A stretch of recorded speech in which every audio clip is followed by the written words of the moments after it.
Hey guys, it's Jasmine and welcome back to my channel. I have another Distress Oxide ink tutorial for you guys today. This one I'm going to be doing heat embossing and ink blending. So we're going to do an embossed resist technique.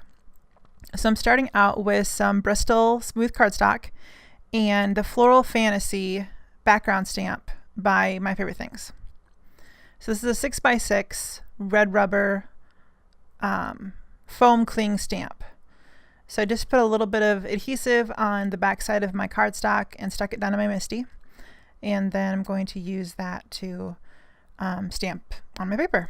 So we're going to go in with some Versamark. No, we're not. I lied. Distress Oxide ink. This is a pigment and dye ink hybrid. So it has properties of both. So it works really well for heat embossing. So I'm taking 3 colors and I'm going to do them diagonally across the stamp.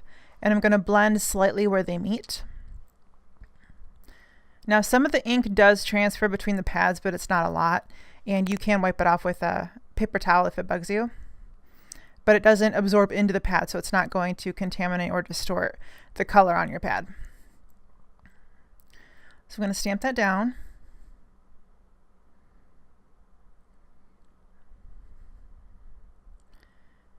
And then when I lift this off, I noticed that there was a little bit of a naked spot in the fossilized amber, which is the yellow.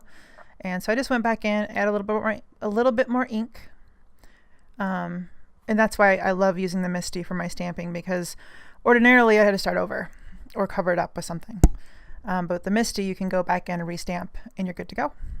So I'm going to use some Simon Says Stamp Detail Fine Clear Embossing Powder to go over this.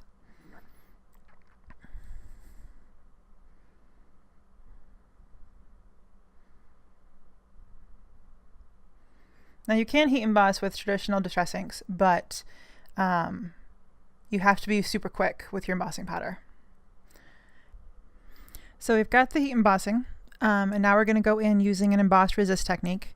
So I'm going to take fossilized amber and do that over the peeled paint section.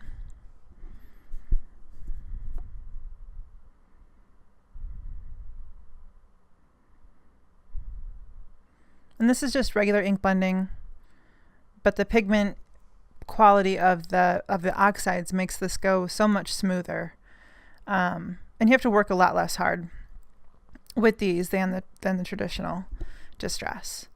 So over the broken china section, I'm going to go in with peeled paint.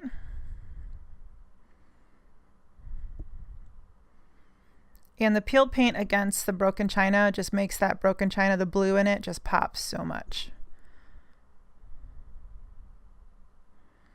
And I do go in and clean in between a craft mat just to make sure I don't contaminate the colors, because I want these colors to really come out true.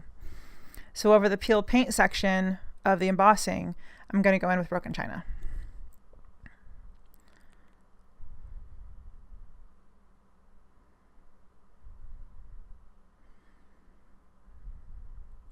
And then when the colors meet, like with regular distress blending, you just want to go over each color where they meet with each color.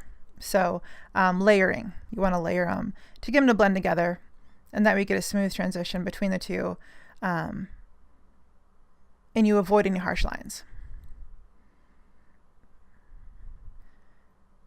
But using these, I've yet to notice any harsh lines that it ever leaves, which is also a big bonus for me, because it's less work and it's a smoother transition, and it just makes crafting more fun. It makes creating more fun when you don't have to worry about having to blend out mistakes or cover up marks you don't like, stuff like that. So next I'm going in with this Concord 9th beautiful butterfly die set, and I've got some vellum with some Stick It sheet adhesive on the back, and I'm just going to trim off those little side pieces because the die is designed for something else, but I'm using it in a different way. And I will make a separate video on this die set, so stay tuned for that later. So I've die cut the bigger shape for the butterfly, and then I'm going in with the detail shapes. And you'll see what I mean by that when these are fully die cut. And whenever I'm using vellum, I use the stick adhesive on the back. So that way I don't have to use matte medium or glue runner or glue dots or anything like that, because you see that through the finished product. And with the stick it, you don't see it, but it still is adhered. So it's like a big bonus. So here's the die cuts all cut. And I'm going to go and pop out all those little tiny pieces, and then you'll see this really beautiful ethereal looking butterfly with the vellum. And there's a little body. So there's our butterfly, and I've mounted the oxide panel to a card base, and I've also run it through my die cut machine using an MFT wonky stitches die. So I'm just using my bone folder, kind of press down, burnish down the inner part of the butterfly, so I use or leave the edges up, so it kind of makes it look like the butterfly is just kind of resting there, like you would see a butterfly sitting on a flower or something. And then I've got some sequins there, and I've used a blessed die from Simon Says Stamp and wood veneer paper, also with stick it on the back for my sentiment, because I wanted the background to show up. I wanted it to really stand out, so I used a very open and big sentiment so that it didn't cover too much up. And that was also why I used the vellum butterfly, well, so that you could still see the background through it. So I've pressed that down with my bone folder.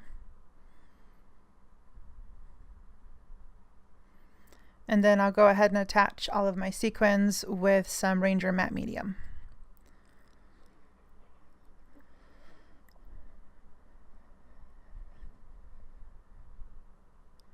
And I like using the matte medium for sequins because even if you get any squeezed out where you don't want it, it's not going to show up because it dries clear, but it also dries matte. It's not shiny. So it really just, it's invisible when it dries. And the sequins I'm using are from Little Things, and I've got the Lily White mix and the Ivory mix. And I've used Nina 110 pound solar white cardstock for the card base.